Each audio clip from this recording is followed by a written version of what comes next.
مرحبا بكم مشاهدينا الكرام في هذه النشرة الإخبارية العاجلة. بفاس سرقة جهازي كليماتيزور من داخل مقر ملحقة ظهر الخميس. قبل الخوض في هذه التفاصيل لا تنسوا الإعجاب بالفيديو والاشتراك في القناة لتتوصلوا بكل جديد إلى التفاصيل.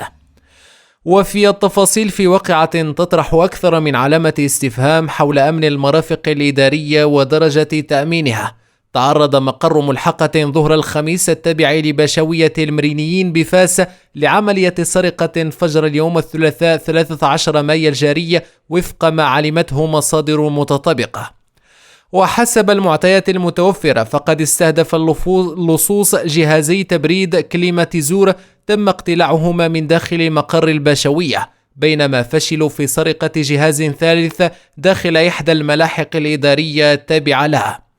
ما أثار الاستغراب هو أن عملية السرقة تمت في مقر إداري رسمي يفترض أن يكون مؤمنا، وهو ما دفع العديد من المتابعين للتساؤل حول مدى نجاعة إجراءات الحراسة والمراقبة الليلية في مثل هذه المنشآت الحساسة. منذ الساعات الأولى من الصباح تحول ذات المقر إلى نقطة استنفار أمنية، حيث باشرت مصالح الشرطة العلمية والتقنية بمعية عناصر الدائرة الأمنية المختصة تحريات دقيقة في مكان الحادث لجمع الأدلة وتحديد هوية الجناة. ورجحت بعض المصادر أن يكون منفذو العملية من ذوي السوابق، مستغلين هدوء المنطقة في ساعات متأخرة من الليل وقلة الحركة في محيط الملحقة.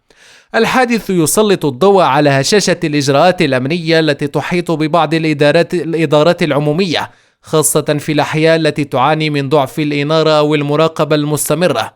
فأن يتعرض مقر باشوية وهو مؤسسة تمثل سلطة محلية للسرقة بهذه السهولة فهو أمر يدعو إلى مراجعة جذرية لمنظومة التأمين داخل المرافق العمومية. الرسالة التي يبعثها هذا الحادث واضحة: لا أحد في مأمن إن لم تكن الحراسة صارمة والإجراءات وقائية فعالة. فاليوم جهاز تبريد، وغدا قد تكون وثائق رسمية أو معدات حساسة أو حتى تهديد مباشر لموظفي الإدارة. ويبقى السؤال المطروح: هل سيكون هذا الحادث جرس إنذار لتعميم تعزيز الأمن في جميع المؤسسات العمومية، أم أنه سيمر كما مرت حوادث أخرى في صمت؟